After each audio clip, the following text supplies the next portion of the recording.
Hello दोस्तों, कैसे हैं आप लोग। आई होप आप अच्छे ही होंगे।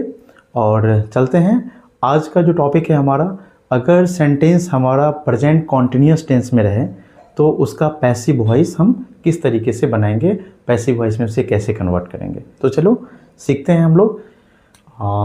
पैसिव वॉइस में प्रेजेंट कॉन्टिन्यूस टेंस अगर रहे तो उसको कैसे बदलते हैं। प्रेजेंट कंटिन्यूअस टेंस, ये वॉइस का सीरीज चल रहा है अभी, और इसमें हम लोग सीख रहे हैं प्रेजेंट कॉन्टिन्यूअस टेंस रहे तो उसका वॉइस हम किस तरीके से बनाएंगे। ठीक है, तो सबसे पहले तो जानना ये ज़रूरी है कि जो प्रेजेंट कॉन्टिन्यूअस टेंस में कोई सेंटेंस है, ये कैसे आप आइडेंटिफाई करोगे, कैसे पहचानोगे सेंटेंस हमारा प्रेजेंट कॉन्टिन्यूअस टेंस में है। तो दोस्तों कुछ बातें आपको याद रखना है। अगर किसी भी सेंटेंस, अगर कोई सेंटेंस में आप is, am, are helping verb के रूप में देख रहे हो और वर्ब का फोर्थ फॉर्म लिखा हुआ है, तो समझ लेना सेंटेंस हमारा प्रेजेंट कॉन्टिन्यूअस टेंस में लिखा हुआ है। V4 का मतलब क्या होता है कि जो जब हम वर्ब के फर्स्ट फॉर्म में ing लगाते हैं तो वो हमारा V4 में बदल जाता है। दैट मीन्स अगर जैसे गो है और ing लगा देंगे तो बन जाएगा गोइंग। जैसे प्ले है तो प्ले में ing लगा देंगे तो बन गया हमारा प्लेइंग। ठीक है, तो वर्ब के फर्स्ट फॉर्म में ing लगाने से V4 में बदल जाता है।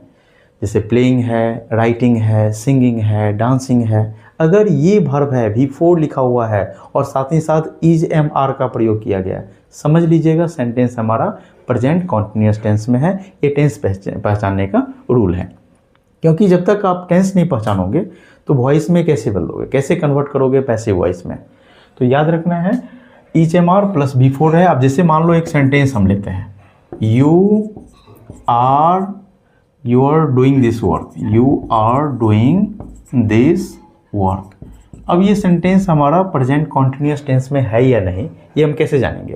तो यहाँ पर हम क्या देख रहे हैं, एक देख रहे हैं हेल्पिंग वर्ब के रूप में आर और दूसरा डूइंग देख रहे हैं, V4 देख रहे हैं। तो आर और डूइंग ये आ गया, इसका मतलब ये सेंटेंस हमारा कौन सा टेंस हो गया, प्रेजेंट कॉन्टिन्यूअस टेंस का सेंटेंस हो गया। और प्रेजेंट कॉन्टिन्यूअस टेंस में सेंटेंस रहे तो पैसिव वॉइस कैसे बनाएंगे। तो पैसिव वॉइस बनाने के लिए आपको क्या करना है, सबसे पहले ऑब्जेक्ट लिखना है, उसके बाद इज, एम, आर का प्रयोग करना है, उसके बाद एक वर्ड हम यूज करते हैं कंटिन्यूअस वाले में, बीइंग। क्या लगाते हैं, बीइंग का यूज करते हैं, और थर्ड फॉर्म का यूज करेंगे, फिर हम बाय लगाते हैं और उसके बाद सब्जेक्ट का प्रयोग करेंगे। यानी कि object, is, am, are, being, verb का थर्ड फॉर्म, बाय और सब्जेक्ट। ये स्ट्रक्चर पर जब हम बैठाएंगे तो हमारा सेंटेंस जो है वो पैसिव वॉइस में बदल जाएगा। अब चलते हैं, जैसे एक सेंटेंस हम लेते हैं कोई भी सेंटेंस बनाने के लिए। जैसे एक एग्जांपल के ले लूँ, आई एम टीचिंग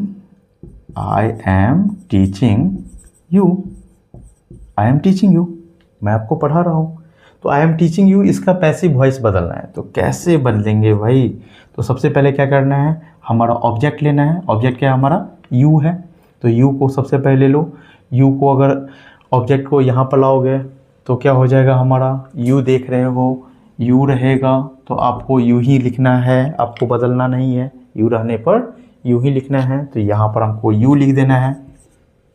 यू के साथ इज, एम, आर क्या लगता है, तो यू के साथ हम लोग आर लगाते हैं। याद रखना है जो आई के साथ एम, ही, सी, इट और सिंगल नेम रहता है तो इज, और अगर यू, वी, दे और दो या दो से अधिक नेम रहे तो हम लोग आर लगाते हैं।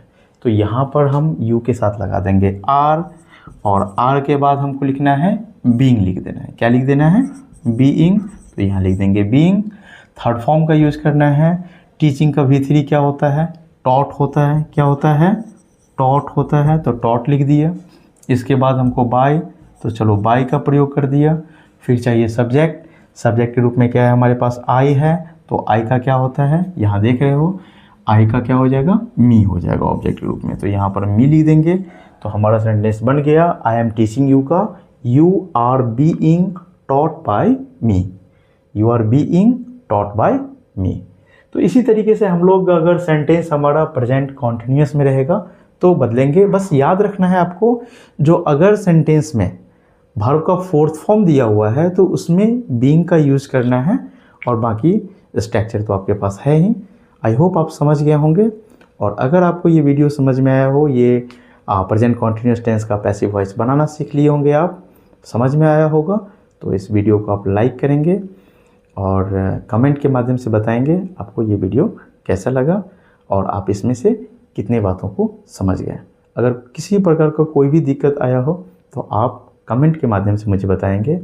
और तब तक के लिए थैंक यू, बाय बाय, मिलते हैं नेक्स्ट वीडियो में। जय श्री राम।